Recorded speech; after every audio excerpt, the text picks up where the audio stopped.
1 million children being in boarding school is just astronomically high and would be a total scandal if it was true. That's what I felt at the time.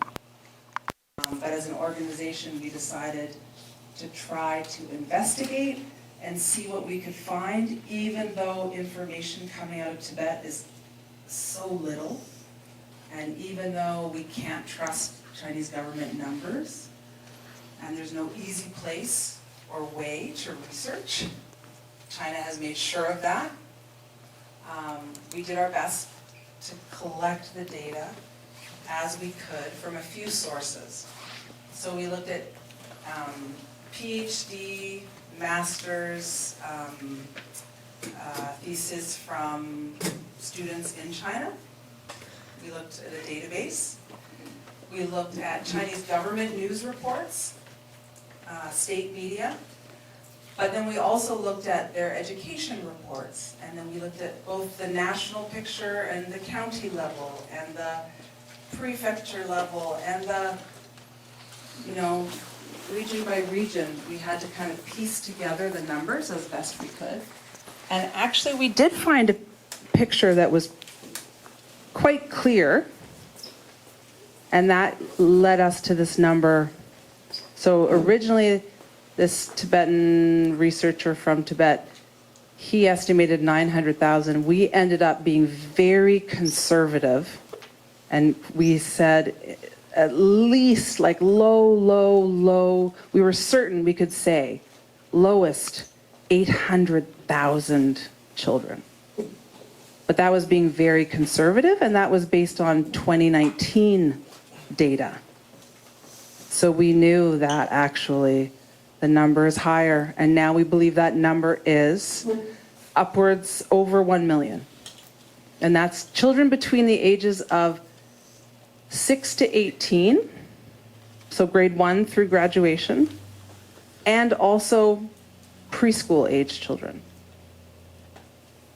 So 4, 5, 6-year-olds in some cases. That's the age of my my twins right now. So sending them away to live in a boarding school without their parents, grandparents, aunts, uncles, nobody to look after them but strangers from the age of 4. That's what people inside Tibet are right now doing. Not everyone, but certainly in the rural areas. And most of Tibet is rural. The Chinese government does not admit there are boarding preschools in Tibet. There is no official information that counts those students. They talk about preschools and preschool enrollment being as high as 90%, but they do not talk about the fact that these very young children have to live in those schools, and that is because they know it's wrong. And like anybody in the world who hears this thinks it's absolutely horrific and outrageous. Any government, anybody we have met in the last few years thinks that is like one of the worst things they've ever heard in this day and age, sending away tiny children to boarding school, and that it's mandatory in most cases, or there are no alternative schools. When we were preparing to publish this report, and I always get confused, my dates get mixed up, in 2021, we were really hoping someone could read it before it went out publicly and give us their thoughts, some expert, somebody who knew better than us. And there was nobody, we thought, until Tendor in New York at Columbia saw an ad for a talk, a presentation by a professor living in Toronto who was from Tibet and whose expertise was education.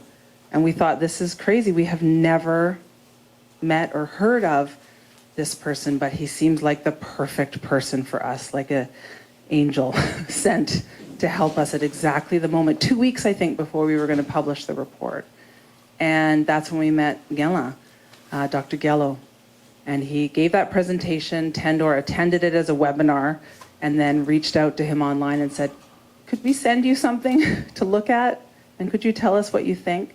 And Gyal right away got back to us and said, it's absolutely right, you're on the right track, but in fact, your numbers are low and the situation is worse. And he's really the one who explained to us about the boarding preschools, because that's a very new program. Boarding preschools in Tibet have only been in existence since 2016, so not that long. To introduce Gyal, so Gyal had completed his PhD at the University of Toronto, originally from Tibet, went back to Tibet, and was working, actually teaching. He was a full professor at Yunnan Normal University. And he was teaching sociology. It's not what he wanted to do. He wanted to go back to the Tibetan department of Northwest University for Nationalities, where he had studied, where he had been a student, where he had been a professor before leaving to do his PhD in Toronto. He did another master's and PhD in Toronto, but they wouldn't let him come back in 15, 16, because that department said, now you're an overseas Tibetan. Now you're like a political risk. They didn't want him back. They didn't want trouble.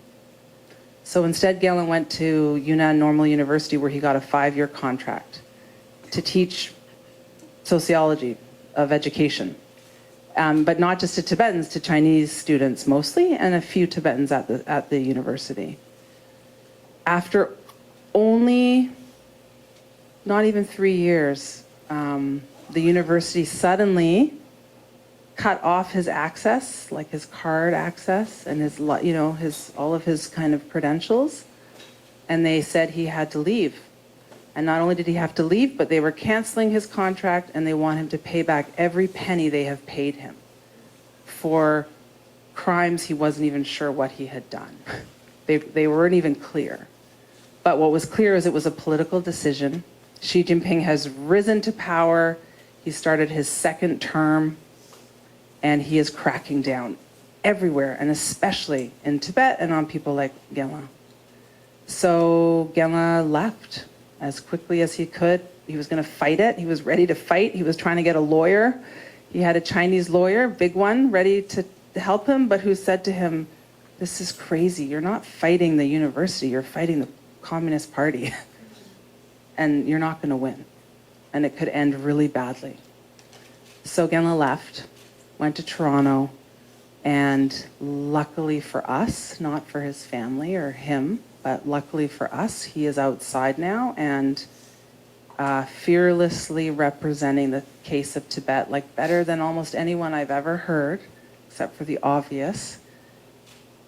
His Holiness, no one makes an impression like His Holiness makes when he speaks globally.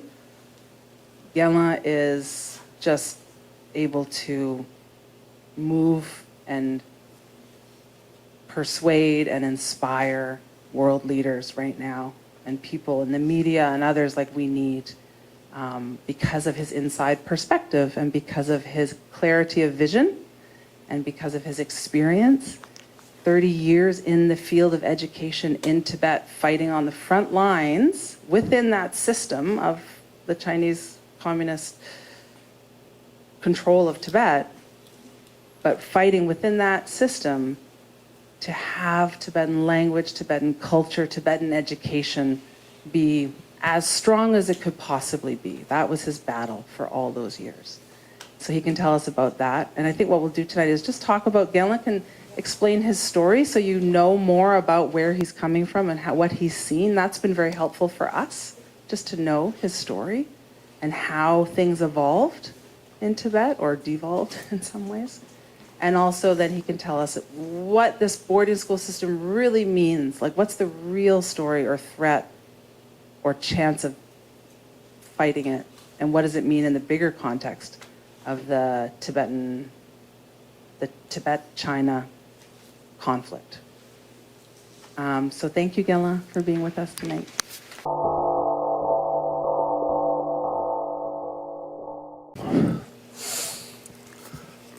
Tadi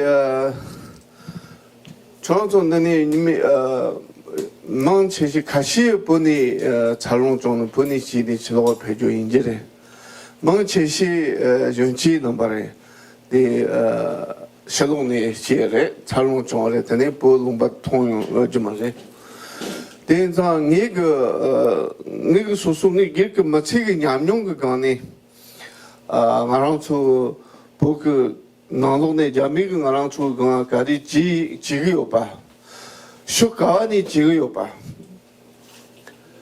디그마테 지금 리시 당시 제시잖아 지금 메테로 삼성 내래 당아주 정말 진실 봐 아주 자당 번이가 바로 돈천 주든이 샤 다 자원이가 시 돈천 주든이 샤 돈천 주든은 나돈땡이 때 지금 대가로 대랑 공다 내가 조지 말해 네 딜라고에 점차대 가리다 돈천 주든이 가지고 뒤 공다 대라 자나크디 근전디 뭐 제일만 뭐가 미실라 청정시 청정 사우디 서를람나 돈세 주든가 자미가 종고 잡지 사이적 근데래 내가 고거 가리라고라람나 이 공다대 이 무치만라 미 청정용 매트 다리 초라 청정된 거요 청정고이 점차 가리라나 다리 먹고만 보여서 저랑도 대가 전부 말해 다리 저랑 그 놀지는 그 돈도 같이 싶었어. 보판데 아주 성화나 바냐죠. 디나 치 성화나 치었다. 통나 치디티나 보판데 바나시 티나 샤트송. 다 지만 아주 니바네 희저데 름지 고쳐야 돼. 네가 듬디다 로직이 같이 시래. 그거 네세. 네가 그네 당분에 정도 아주 돈선 주든지 조금이 당분에 정도 알아서 욕벌지야 매야디 서울에.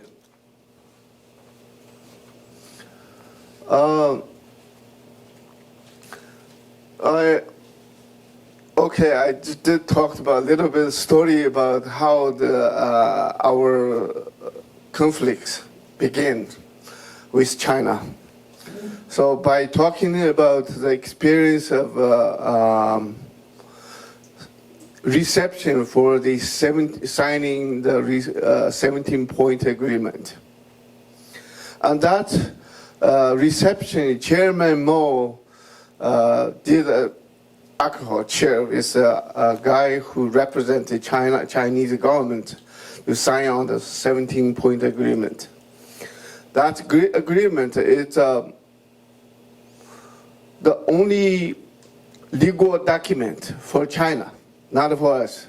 For China to have that legal document. So he chaired a guy who signed on the 17-point agreement.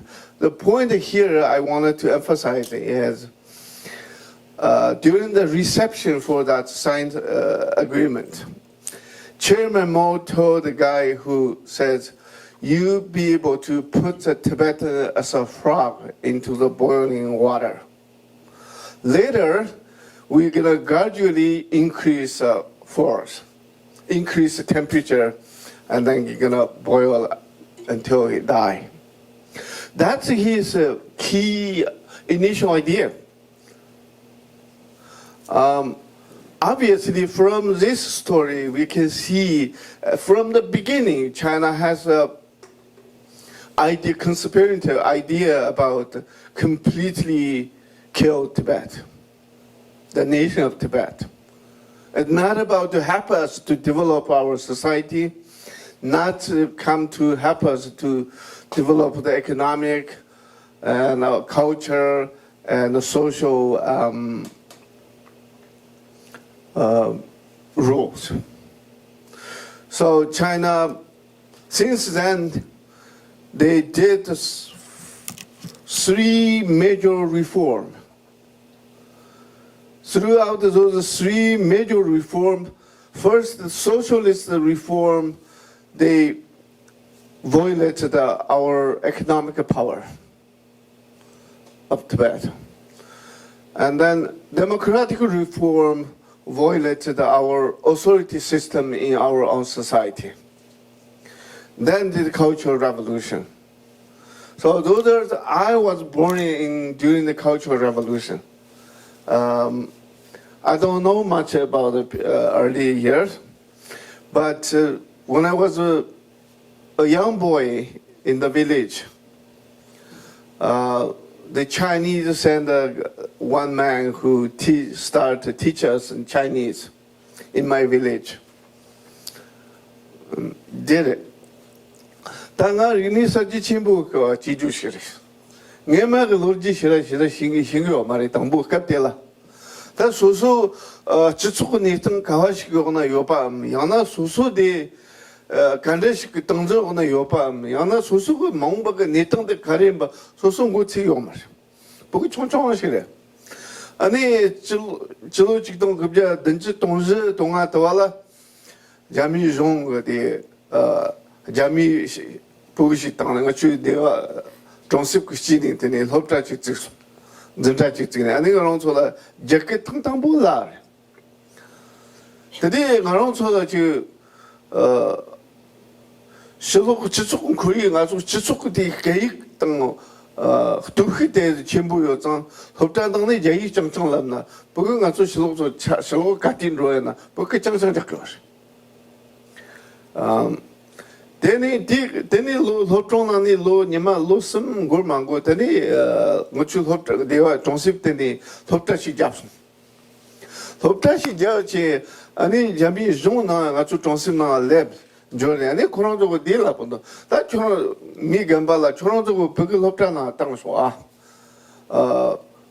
다 없잖아 당소 아니 그런 거 정심나니 미 감발 가시고 디 삼거 나 없다가 와요. 로사 개대가 저 최종적으로 정습 그 티도 하나 잡샤요. 디나 저런 거 벽을 없다 디나 당소 아니 가서 미 감발 그런 거 딜라